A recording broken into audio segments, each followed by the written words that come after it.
Interesting meeting that me and April were having in the ocean, and I have to be careful because we are with these waves. This is your humble host Abraham, and this is beautiful April, who is sharing wisdom, because we know true wisdom comes from the wiser part of the population, also known as women. It's the truth. So what, do you want me to turn around? Well, it'd be great. In fact, I want to hear you.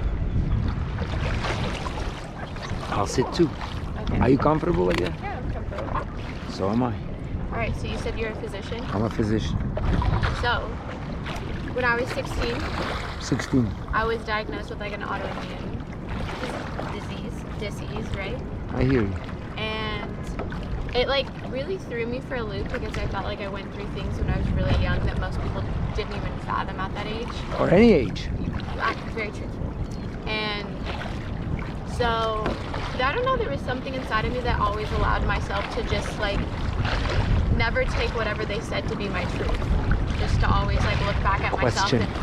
Question. Yeah, Ask. No, I'm saying. Oh. You're saying like, just question everything. Yeah. And so I did a lot of stuff they told me to do, like, right, because I didn't know. And it just never felt good in my soul, like, ever. Like, never I was like, harmonized with you. No. What was the name of the condition? So I had ulcerative colitis. So I took a lot of, like, they gave me cancer medicines and, like, immune biologics while I understand. Yeah. We deal with that quite a bit. I moved to Arizona. That's a good place to move to. From where? From California.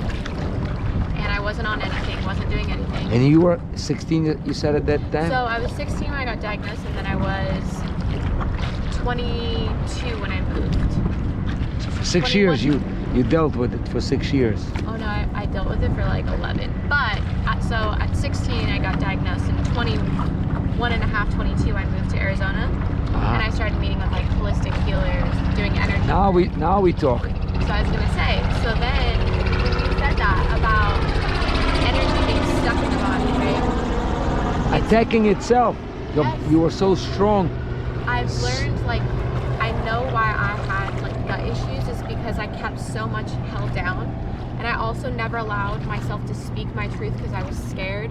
Not that I didn't, I always told myself the truth, but when I was confronted with things in confrontation or with people, I was always scared not be myself, but to speak my truth, right? Because you didn't want to hurt people. And I was like, I knew. But they may not understand you or not accept you or reject you. Okay, when you speak your truth, right? I think the most hurtful thing is to get a lie in response. So I just kept my truth to myself. Because I was like, if it's not going to be reciprocated, why do it? But then I realized I was keeping all this stuck energy inside my body. Couldn't stomach it. No, I couldn't digest. That's why you had the stomach issues. Or gut. Literally. You had a gut feeling that wasn't coming out. Yeah. I know. And I started speaking so I have these my words truth. for that. Really? No, I'm saying, when you say, I can stomach something, usually those people have a lot of, everyone has a sensitive area where some people they always say, hey, listen. So they're very audio. Some people say, look. Well, they're very visual. Some say, hey, my gut feeling. So they literally feel with their gut. We have neuronal cells everywhere. Some have more than some. Some people say, oh, my heart tells me this. So you have a lot of gut feeling. Intuition is absolutely crazy. And I've just learned too, like, the more that I don't listen to it, the more havoc I cause myself. Clearly, your body does not know how to lie. It physically does not. I cannot do it. So that's why in this world I've had to learn a lot of lessons, I feel like, is to digest things. It's almost like when somebody tells me something, I'm listening to their words, but genuinely I'm reading the energy behind it. Because I know the words mean nothing. I say these things, I say, you're gonna speak to me, and I'll listen to your words, but especially now, some people say, this is completely not what's happening. And this is, and some people get mad. So how do you know? I say, I feel it, but I can give you reasons. There you go. I feel it. But I can also give reasons as well, because ABC, because your eyes go that way, because I know how people, if a person is presented with the situation, 99.999 are going to react that way. So you saying that you're completely fine, it's impossible. Let's say something stressful is going on. Oh, I'm fine. I said, no, you can't be fine. Well, I don't feel it. So, well, you're blocking it. It's inside. It's eating you. Literally. So now I don't. Since when did you get this enlightenment?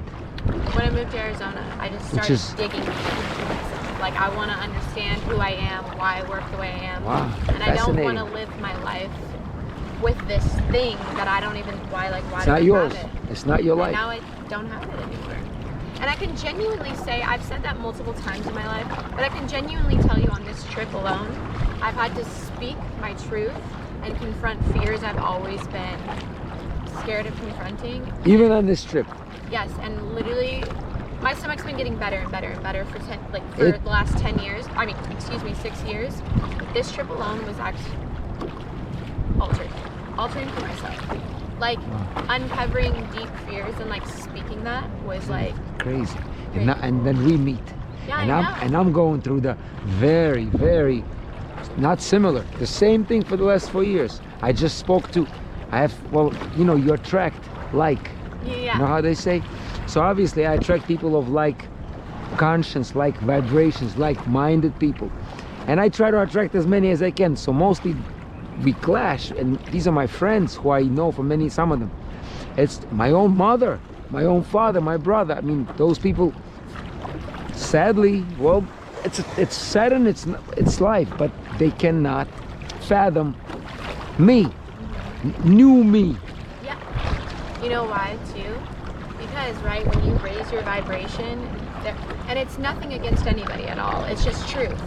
When you raise your vibration and somebody wants to get there, but instead of telling themselves the truth and being radical honest, like, I want to be here, so let me be more truthful for myself, they just get upset. And what do they end up doing? They end up lowering their vibration even more. And it lowers mine, because I get, and that's extremely bad vibrations, like that song. Good vibrations, bad vibrations. And I feel it. Yeah, but I even stink, you know, because now I don't even use deodorant, so I smell myself. It's crazy. And you know, it's one thing if it's a distant person, a neighbor. Even then it hurts, because you know we have a lot of, you know, neighborhood here, because I live in this building, so a lot of us are friendly to each other. We live together, but I'm talking about the closest of the closest. My mom, today, Mother's Day, I, on purpose, didn't congratulate. It's not like I didn't forget. I remember. And I always congratulate her. And I sent, well, I bought her stuff and flowers and teddy bears and, you know, you name it. And carved things for her when I was young, you know. And my dad teach me every time. We had a March 8th is our, I'm from Russia, so that's our Mother's Day, like a Woman's Day. So I used to always paint something, draw something for her to show my love and appreciation. She even keeps those things. Well, she pissed me off these few years. I can't even deal with that. I mean, it's. Can I ask you something? Yeah. What? Of course. What had you change your life the last 4 years? What was it that made you like open your eyes to things? I was, you know how they say, and it sounds like you've read quite a few things about that. They say often the path to light is through darkness. So I went through a period of depression, and when I get ways, I get into anything I do, like pedaling, I get into pedaling. So I got into depression like big time, and I was suicidal, and I never tried anything. I would never even conceive of trying, but I felt it. I felt me flying off that balcony every day, and that I found relief in the thought. I don't know if you ever felt you've been depressed. Sounds like you experienced that. And for 4 years. So the sheer longevity or duration of my depression was what was really it devastated the shit out of me, because I didn't know if it was gonna ever end. That's scary, because I thought it's just gonna be like that. And I took everything and anything. I was on lithium, I was on a bunch of nonsense. All day. I got a bunch of buddies of mine that are psychiatrists, psychologists. They try to help as much as they could, and then behavioral and, you know, fixing my marriage or leaving, and I tried everything, and I couldn't be alone because I was scared of being alone. Bottom line, the catalyst could have been anything, but I felt very intense love. I fell in love. That's not even fell in love sounds very lightheaded, but I fell in love with this lady that I was actually together with. She was my I guess you call it a lover. I was married, but we were having a relationship, extramarital. But at the end of the whole relationship, I really we had a very close relationship, very loving, and I loved them both. Most people don't understand how that can be. It can be. It happens a lot. But the last couple of months, she actually left. She started residency. She also became a physician. And maybe her leaving and the whole thing, and it just blew my mind away. And the intense feeling of love that I felt for her for 2 months, she wasn't even here for the most of the time. But she didn't have to be. So that feeling is what really, literally like a cork out of the bottle. I flew up, and I'd never been down again. You want to know why? Tell me. Because love is the highest vibration, right? And going back to the same thing, that when we talk about truth and love live on the same exact vibration. It's the same thing. So what you're saying is like, I do believe that you can love multiple people, and like we're all here to like love and come to that frequency, right? Clearly. But you need truth to come there. And that's why it's like, if everybody just told their truth and didn't follow societal norms, if you're meant to love two people, that's your truth. Who am I to say against that? As long as you don't lie and hurt anyone. Amen. As long as you're not harmful to people and to yourself. And it starts, with yourself. Right? That truth, by the way, it's a big thing, because most people don't even... I was just saying, I will say there's a contrast. I think, tell me if you agree with this. Some people don't want the truth. Because they can't handle. Remember the movie? Yep. A Few Good Men? Yep. He says, you want the truth? You can't handle I gotta look at that movie again, because that movie is deep. And you know who actually, it's funny you say that. Okay, so back when I was 16 and I would be in the hospital, my dad would bring that movie every weekend. Few Good Men? Yeah. How is that interesting, huh? And I just mentioned it. Yeah, because you just brought it up and I haven't thought about that, and we just said that story, I haven't thought about that. Can't handle the truth. Jack Nicholson is the beast. And I always thought he was a bad guy. Only now I'm thinking he was a good guy. They portray him as a bad guy, but he actually was good. He did what he had to do. He couldn't tell the truth, because that's what happened. And they couldn't handle it. He was right. They went and destroyed him for no reason. He did everything right. It was an accident. Mm-hmm. But the system does not allow. No. So you got that, like me in my ICU jobs. If I start telling people the truth about their grandparents, grandma, grandpa dying, slowly passing, it's beautiful. It's beautiful. Yeah. Only they don't see it like that. And it's somewhat, obviously, it's humbling and it's sad. Losing a close person is sad. But it doesn't have to be devastatingly tragic. It's humbling, because we don't know. Ultimately, we don't know. So we humble, and we appreciate, and we be grateful. But if I start telling people that we're supposed to take the tubes out, they fire me. So story on that. My mom's mom, so my grandma on my mom's side, she's passing. Oh wow. And they just took her off everything. Hospice. And she's on hospice. Great. But that's the beautiful part, like what you just said, is she's like passing on her own now, and I feel like your divine consciousness is able to do its thing before it leaves the body, because she's not suppressed on all these things. And she can embrace it and show people, because that's a lesson. That's what I feel when I'm there, because these people teach us the most important lesson of life is death, if you think about it. The ultimate, I shouldn't say the most important, but the ultimate goal. No, I agree, because I don't think, ooh, look at that. Gorgeous, huh? Being older now and not that. How older are you? 28. You look like you're underage. Really? Underage. I'm sure they ask you for your ID. Tell me if I'm wrong. Yes, they do. Of course, I would trust.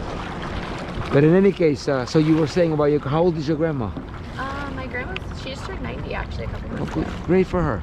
I was gonna She's say living a about death though. When I was like 16 and I was like going through all that, I felt like I met with death multiple times in the sense that I knew it was a place of willingness. Like if I wanted to close my eyes and just Go leave, there. I would have. Like, How? I genuinely would have. Just I just felt it in my soul. It was like just by yourself.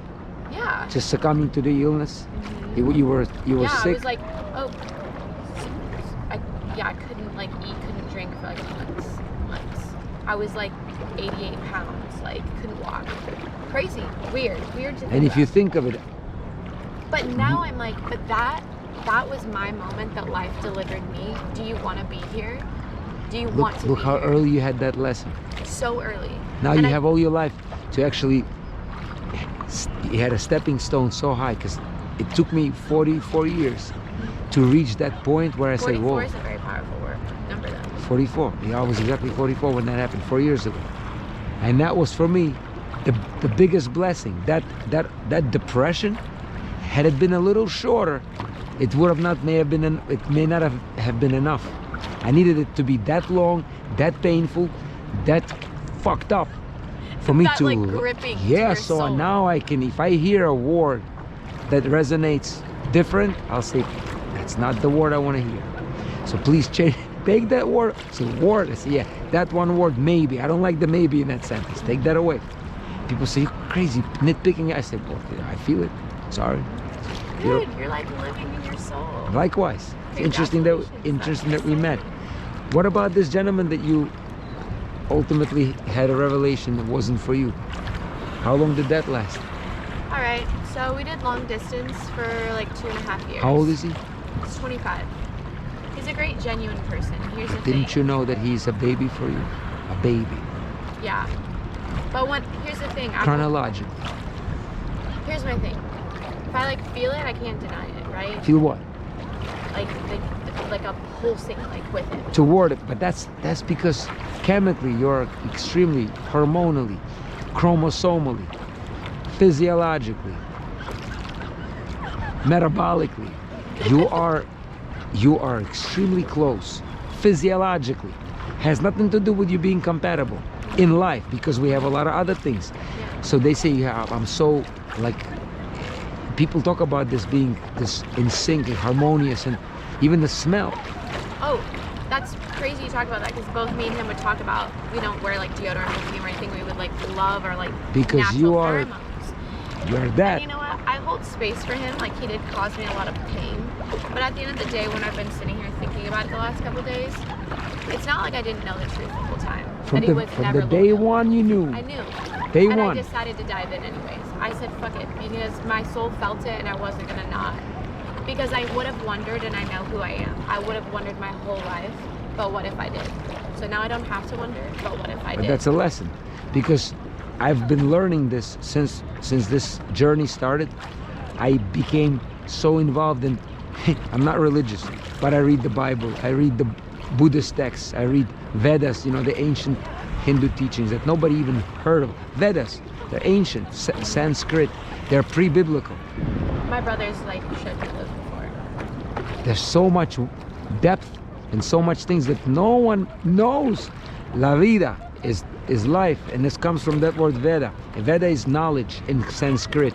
We have words that are taken, Latin takes words from Sanskrit. In any case, what I'm learning is that people say it this way. What you just described, they say love is blind. That's what you're describing. That's a chemical love. That's lust. Which, not to speak, you know, lightly of it. It's a power that moves the earth, because that's what they write poems about. They don't write poems about 50 years of living together through thick and thin, and it's not so poetic sometimes. It's disgusting, but it's not romantic as much as this a man ready to just turn the world upside down for a woman, and a woman too. I've never had that though. Would you had that with this guy? No. Somewhat. I mean, Somewhat. You just described it. It may not have been. Okay, but what you're I'm speaking of, interesting. What you're saying, like about like when a man wants to turn like the world upside down for like a woman, right? I'm learning about myself. I have to be like open to that. I love to be a nurturer and a giver. Open and, to like, that. I love to. if you feel only knew people's what you're pain. saying right now, if I translate it into the Vedic teachings and the nature's, if you could speak nature's language, if there was such a language, like animals, that they speak that language, but not literally speaking, but they live it. Yeah. What you're saying is, I have to love the guy. When you love the guy, then that's a fertile soil for him to do, because if he does it and you don't feel it, it's gonna be empty-handed. It's gonna not meet, because there's no foundation for it. And that's what they teach, because a woman is a source of love, like Mother Nature. You chose to be on this board with me. I can ask, we all, try to ask, women, we court you, and you Court, that word. court. Our younger generation is missing that though. No one taught them that. There's this expectation. You think men expect women? I think there is a genuine, and I'm not saying on a woman's part there aren't things as well, right? But like for who I am and like just speaking from my experiences, there's this expectation of like, and maybe it's just what I've been attracting, like I can only say so much. This is a precious film. 20 years from now, we're gonna look at it and say, check us out. Talking some crazy stuff. So you were saying there's expectation on a man's part. Men expect? Yes, and You think? Yes, and I What think do it we, might- I want to hear this. I'm sorry to interrupt. What do you think we expect? Expect. I feel like Or what I've over-expect. experienced, is like to be almost on point all the time with all of these different things, right? But then in return, it's like when I'm exhausted or when I'm tired or when I need to be held or when I need these things, where are you coming in? Where are you coming in for any of these things? I don't expect phone is someone. ringing. Huh? Your phone is ringing. Yeah. You Oh wanna- no, it's fine. Just leave it. It's okay. I'm thinking, what's vibrating? Mine is not a. Wait a minute. Why is it vibrating? Because I didn't put it on vibrate. So I'm sorry. So you're saying no, because you're right. Because you see, Like we want to be nurtured too, so like that's what I'm talking about. In this last situation I went through, I loved it. Like I loved him with my whole being, and I did everything possible and tried to heal. Like not how many years were you together? 2.5. I wouldn't say I tried to heal his pain, but I tried to show him like if you want to heal, it's available. Like you know what I mean? There's He had healing to do. Yes, he has lots of healing to do, and that's why honestly, He's not ready. I was gonna say that's why He's not ready. Even the pain that it caused me, I'll never hold hate because I saw He didn't mean the it. bigger perspective. He didn't mean it. No, I'm like you're. When I met you, you had this taste of wanting conscious awareness, right? And so we matched on that.